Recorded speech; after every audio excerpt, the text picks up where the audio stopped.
Hey everyone, so today I'm going to share my top 5 tips for creating and sticking to morning and bedtime routines for night owls. Now, listen, I am a night owl. I have struggled for many, many years with my morning and bedtime routines, and these 5 tips were absolute game changers. So I have to share them with you right now because I want you to know if you're a night owl, there's nothing wrong with you. Okay. I just need you to know right up front that there is nothing wrong with you. Nowhere in this video am I going to tell you to just wake up earlier so you can fall asleep earlier, because I understand that your body's natural rhythm actually leads to you having more energy towards the end of the day and not quite so much in the morning. This is a normal thing. Now, I've talked about this before, and I just want to fill you all in to give you a moment to kind of internalize this idea that human beings as a species have survived for as long as we have because of both early birds and night owls. When we lived in a less secure environment, meaning we didn't necessarily have shelter, we may have been wandering for the purpose of hunting or finding safety. It was really important that those peoples had night owls in their communities who would stay up later and keep watch or guard the other people. All right. So we have been an important part of the history of humanity. There is no reason to shame yourself. It's not because you're lazy. It's not because you're not trying hard enough. You are a night owl because you are the descendant of night owls who would at night keep guard over the flock or over the community. There's nothing wrong with that. Now, I hope you all just took a deep breath and went, wow, I had never thought of it that way, because we live in a culture that is very anti night owl, right? And so that can be a little bit challenging as a mindset shift. Understanding how to work with your own rhythm and set yourself up for success matters. And I understand that some of you still have to wake up early in the morning to get kids off to school or to start work, and you may need a little bit of help with that. So I am here to tell you how to modify your bedtime and morning routines to make that easier for you and more matching and harmonious to your natural rhythm. If you are new here, this is Upcycled Adulting. My name is Cassie Feld, and we are all about helping you upcycle your real life into your best life by creating healthy habits, helping you overcome obstacles, and teaching you how to grow to accomplish your goals. And a lot of that starts with creating awareness about your particular needs and your particular rhythms, getting curious about that, and then accommodating yourself, creating that space in your life where you are able to better serve yourself rather than trying to just take somebody else's thing and throw it on top of your life. I personally have an autoimmune condition. I have 5 kids, including 2 special needs kids. I am a night owl and I'm neurodivergent. So creating bedtime and morning routines has always been really, really hard for me. And it is especially hard for me because for so long, I really thought that I had to create the routines everybody else says you need. And I kept reading these books that were like, wake up at 5 a.m. and do all these things and meditate in the morning. And I'm just here to tell you, none of that works for me. And it doesn't mean I don't meditate. Just because you don't do it in the morning doesn't mean it can't happen some other time in your day.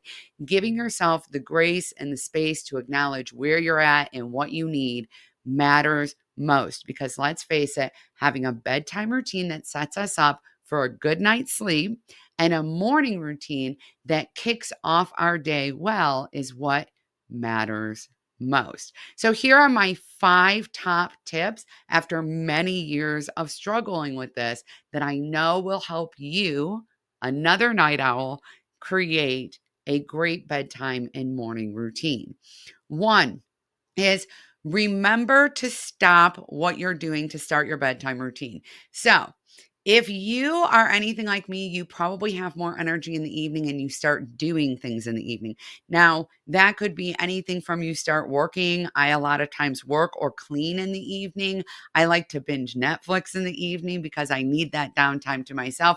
And it helps me a lot to set reminders in my Routinely app. By the way, it's called the Routinely app. You can get it too. I created it just for people like us. But I set a reminder. So there's an alarm that goes off. I can vary it day to day based on what my morning schedule looks like or based on what I prefer to do, for example, on a Saturday versus a Monday. All right. And that reminder goes off to let me know, it warns me, you need to wrap it up. So I have a reminder that tells me, wrap it up. If you're working or cleaning, you need to wrap it up. And I have another reminder that tells me, you can't start another show. All right.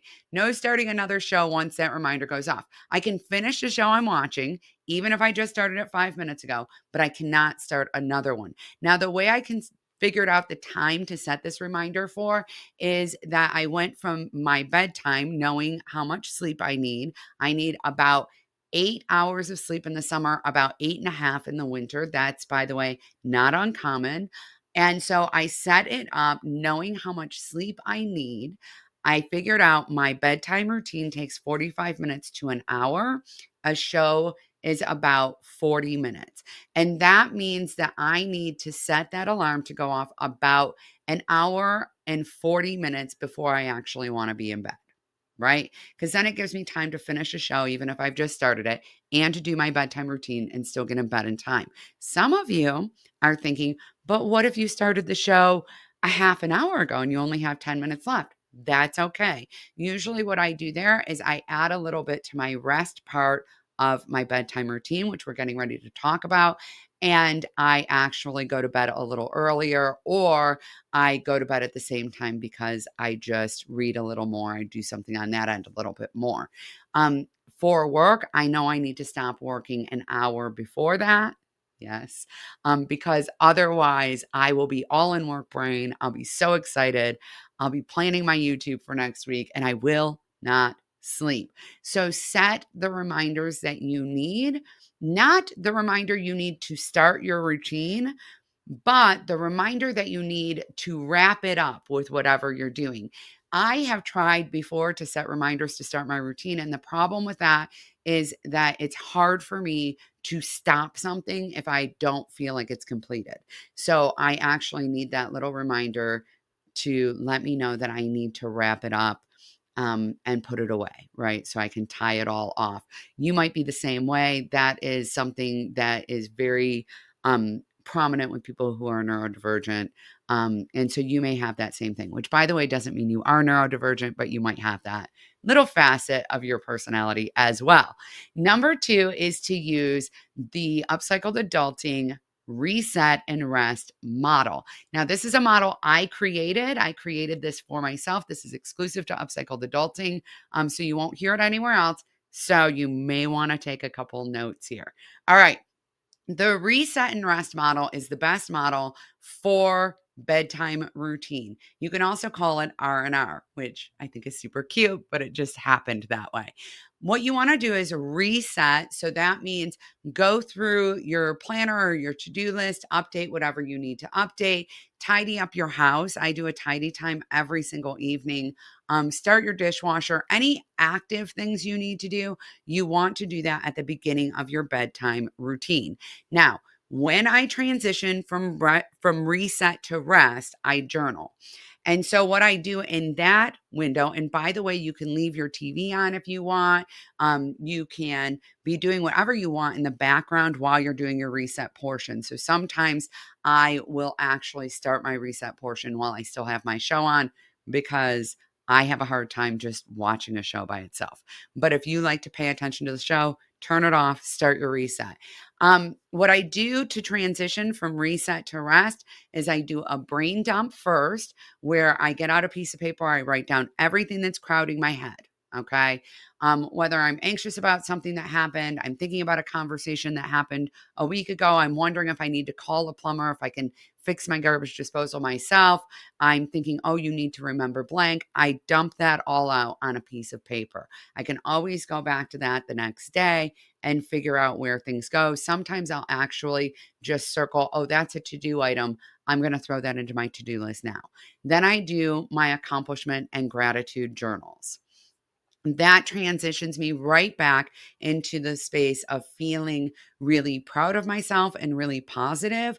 And that helps me kick off the rest portion of my bedtime routine. And the rest portion of my bedtime routine, listen, y'all, keep it simple, is chamomile lavender tea.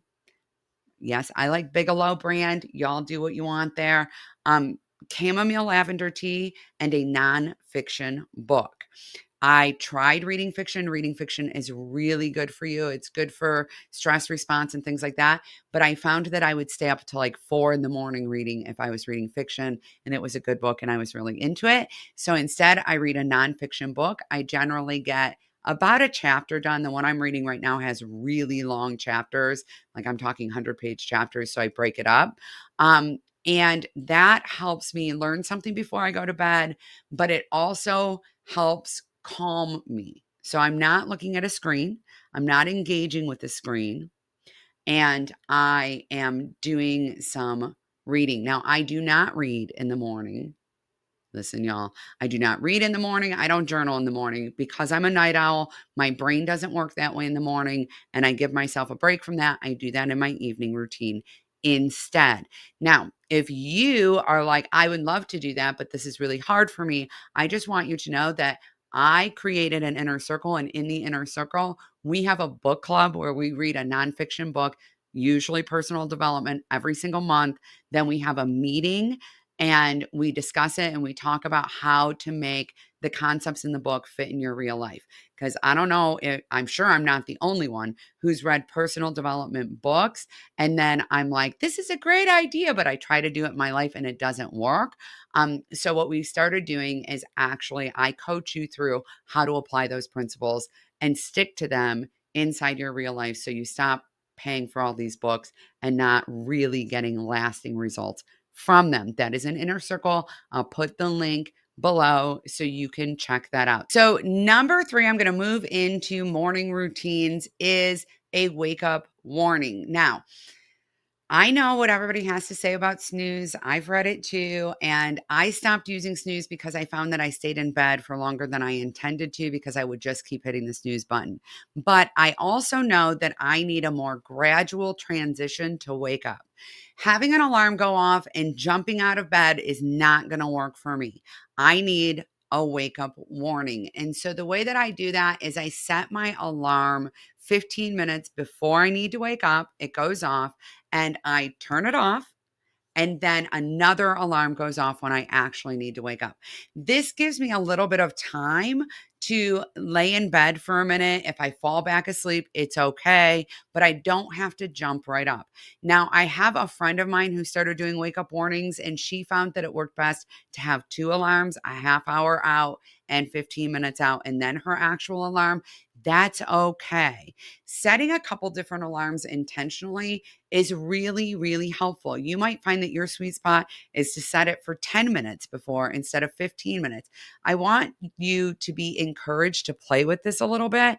And I want you to just give yourself grace in this space and recognize that if you need a little bit of a slower start in the morning, it's okay. Just plan for that intentionally. This doesn't mean that we're setting 20 alarms. We're not becoming an internet meme about this. This means that we are intentionally accommodating ourselves to give ourselves the best possible start to our day. Now, number 4 is whatever your morning routine is. And just so you know, for most people who are night owls, a smaller morning routine is a good idea. A morning routine that includes movement, but does not include anything requiring focused concentration, like reading, journaling, or meditating, is usually better for a night owl, right? Meaning, my morning routine is, brushing my teeth, getting out of bed, doing a workout, and eating breakfast. It's very trim.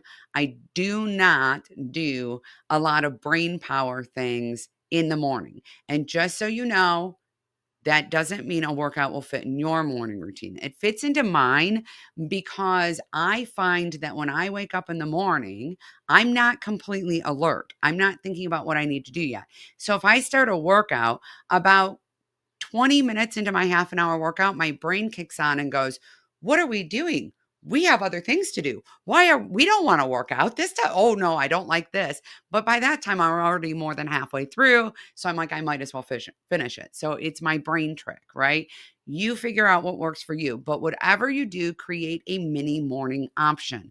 And what that means is a pared down version of your morning routine that will work for you if you're traveling, if you have a house guest. What are the things that are absolutely essential? Figure out what those are, be mindful of them, and consider it a success if you get those things done, even if it's just 3 things, right? Put my feet on the floor, brush my teeth, do my affirmations. I'm good to go. We want to set ourselves up for success in this way. Now, if you're in the Routinely app, I want to make sure to remind you that you can turn off your habits, meaning you can turn off half of your morning routine because you know you'll be traveling. Or you can even skip a habit if something comes up in your life. You wake up, you're not feeling all that hot, you decide to sleep a little longer, and you choose to skip some part of your morning routine, you can skip it. In both of those cases, because you did it intentionally, you will not lose your streak in the Routinely app because it's so important for you to consistently feel successful. And number 5, and I really think that this is so vitally important, but many of you are potentially pressuring yourselves not to do this, is the secret sauce of success here is to start small. Start really small. Start with one new thing in your morning routine that is attached to something you already do really well. Start with one reset item and one rest item in your bedtime routine that is associated with something you already do really well, and give yourself credit for that thing that you're doing. Take it slow. I want you to know that the all or nothing morning routine or bedtime routine that you have tried to create has not stuck because you were taking on too much too fast. And your brain will automatically reject that. It's too much change and it feels threatening. It's not because you're lazy. It's not because you lack self-discipline or willpower. It's because your brain has decided that that is threatening to your survival. And so we're going to work with our brains and we're going to gradually transition and lean into neuroplasticity so that we can rewire our brains to gradually adapt, right? And slowly adapt. I want you to know that you are absolutely amazing and you deserve a life where you wake up every single day feeling purposeful and you fall asleep every single night feeling proud. Make sure that you're being curious about what works best for you.